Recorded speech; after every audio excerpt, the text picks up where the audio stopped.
Hello, I'm Dennis Hanthorne, General Director of the Atlanta Opera, and in March of 2012, the Atlanta Opera will be presenting the Southeastern premiere of The Golden Ticket, a comic opera based on the book of Charlie and the Chocolate Factory by Roald Dahl. Today we have the composer and the librettist, Peter Ash, composer, and librettist, Donald Sturrock, with us. Welcome, gentlemen. Thank you very much to be here. It's great to have you in Atlanta, and between the two of you, who first came up with the idea of mounting Charlie and the Chocolate Factory into an opera?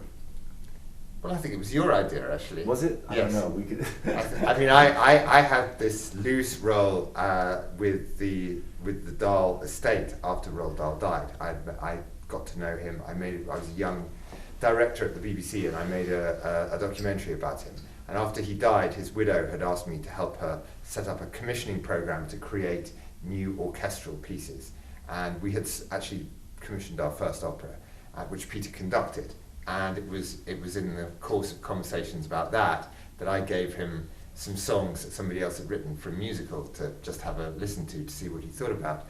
And he came back saying, "Oh, they're perfectly fine, but I think I'd like to do it, and it should be an opera and not a musical." And it sort of started from there. What comes first, the libretto or the music? Well, the thing that came first is the story, and the possibility for the story as a lyric thing. Certainly, when I read the story, I thought it had immense possibilities as a family opera, which indeed it is, and came up with a few musical ideas that I thought might be worth using, and Donald and I discussed how the storyline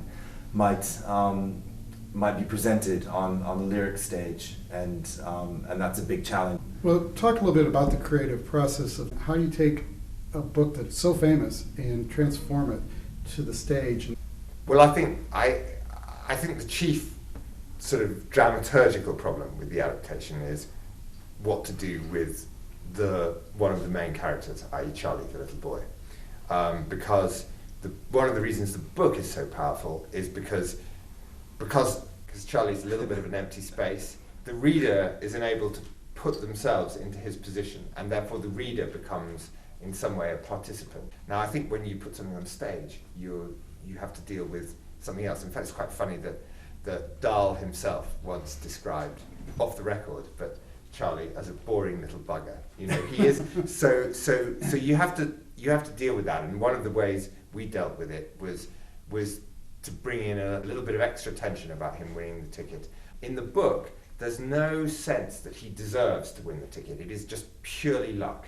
Whereas we've suggested that Willy Wonka might be roaming the streets outside his factory looking for the perfect child, and might have in fact found him already, and might ensure that he gets his ticket. So we created this character of the sweet shop owner, Mr. No, which is A No, is his name, which is like Wonka backwards.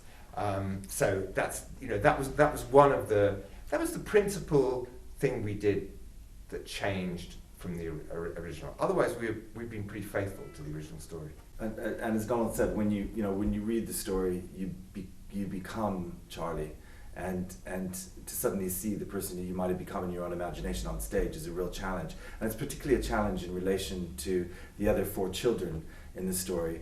But that's also part of what I felt would make it into a fantastical, colourful family opera, in as much as those four children, Violet Beauregard, Veruca Salt, Augustus Gloop, and Mike TV, all have operatic characters that are stereotypes that work really well. Violet Beauregard is a coloured tier soprano. Veruca Salt is a kind of sassy mezzo who would like to be a soprano, spoiled rich girl. Augustus Gloop is a stereotypical fat tenor, and Mike TV is a slightly video obsessed, underdeveloped countertenor. I don't know how to quite put this and make it not sound totally politically incorrect, but that's part of the danger and humor in the story.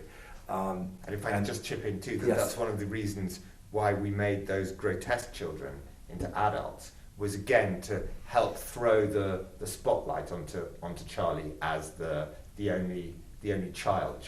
The others are grotesque children. And the opportunity that those characters offered was to kind of create a compendium of musical types that I thought, oh well, actually kids or even adults who are coming to see an opera for the first time will get a sense of what that broad palette of what opera can do in this piece was a golden opportunity. And but then how the music came out of that is another issue. Every character in the piece has their little moment, and Charlie's aria is his little moment, and whereas the other characters sing about themselves and their greed and their bad habits and what they want, Charlie actually has a different role in his aria, and the danger is that he's very sentimental. And so what we came up with was based on the idea that Charlie lives with his grandparents. We actually had to get rid of the parents because there were too many characters. Right. So we changed the story in that way. And so Charlie just lives with his grandparents. And of course, as we all know, they all eat cabbage soup and they sleep in the same bed. And so what I came up with was a kind of snoring quartet in close harmony, and it's kind of funny and weird and sad, this little snoring music, and then Charlie has his aria over the top of that, and he doesn't sing about what he wants. He sings about what his wonderment about what his grandparents have going on in their minds. And what you get from that is that Charlie really has his own interior world in a way that the other characters, the other cartoon strip characters in the opera maybe don't.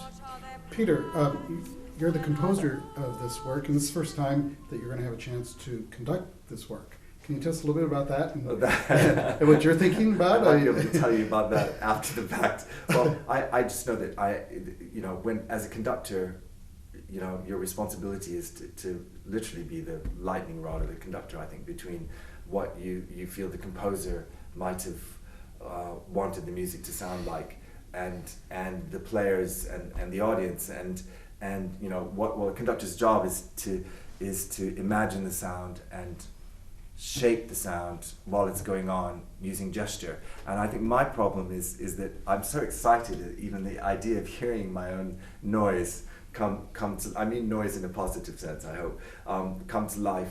I'm so excited about that I kind of lose my take on certain aspects of precision and so on and so forth. So that I'll be challenged in that context. Talk a little bit about the orchestration. Typically, an orchestra for an opera, for a Mozart-sized orchestra, may be in the neighborhood of 32 to 40 musicians in the orchestra pit, and a work by Puccini or Verdi could be as many as 75. You have an orchestration 23, 24 musicians? Yes, that's right. What we have in this instance is really inspired by the chamber operas of Benjamin Britten, where he had solo instruments. So what you have in the pit is an ensemble of 23 soloists. It also comes from my long experience I was a horn player. I played in the London Sinfonietta, and a lot of the repertoire that was commissioned for the London Sinfonietta, which is a kind of virtuoso ensemble of soloists, it was commissioned for this type of ensemble. So what you have are 5 solo string players. You've got 2 violins, a viola, a cello, that's a string quartet, plus a double bass to add that extra octave and richness, which is, of course, is what you have with the string orchestra, but you just have one of each player. Well, talk a little bit about the cast. Well, I think we're very happy with the cast we have. Yeah, very happy. And we've done Daniel Akulic, who sang Willy Wonka in St. Louis, was absolutely ideal, and I'm very much looking forward to.